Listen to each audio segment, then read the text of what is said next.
দেশের ইতিহাসে সর্ববৃহৎ 9,38,000 কোটি টাকার প্রস্তাবিত জাতীয় বাজেটকে বড় হলেও বাস্তবায়নযোগ্য বলছে ব্যবসায়ীদের শীর্ষ সংগঠন এফবিসিসিআই।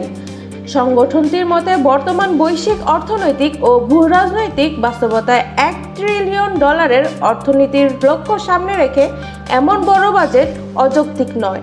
তবে এই বাজেট বাস্তবায়নে সরকারের দূরদর্শিতা, দক্ষতা ও স্বচ্ছতা নিশ্চিত করতে হবে।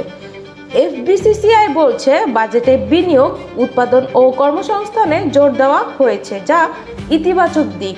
তবে 6,95,000 কোটি টাকার রাজস্ব আদায়ের লক্ষ্যকে তারা বড় চ্যালেঞ্জ হিসেবে দেখছেন। তাদের মতে এই লক্ষ্য অর্জনে ন্যাশনাল বোর্ড অব রেভিনিউয়ে বড় ধরনের সংস্কার ও কর ব্যবস্থাপনায় স্বচ্ছতা জরুরি। না হলে রাজস্ব ঘাটতি পুরো বাজেট বাস্তবায়নে বাধা হতে পারে। এদিকে বাজেট ঘাটতি মেটাতে ব্যাংকিং খাত থেকে অতিরিক্ত ঋণ নেওয়ার পরিকল্পনা নিয়ে উদ্বেগ প্রকাশ করেছে সংগঠনটি, কারণ এতে বেসরকারি খাতে ঋণ প্রবাহ কমে গিয়ে বিনিয়োগ ও কর্মসংস্থান ক্ষতিগ্রস্ত হতে পারে। তবে 60,000 কোটি টাকার স্টিমুলাস প্যাকেজ 2026 স্টার্টআপ ও নারী উদ্যোক্তাদের কর সুবিধা এবং নবায়নযোগ্য জ্বালানিতে কর ছাড়কে ইতিবাচক বলছে এফবিসিসিআই।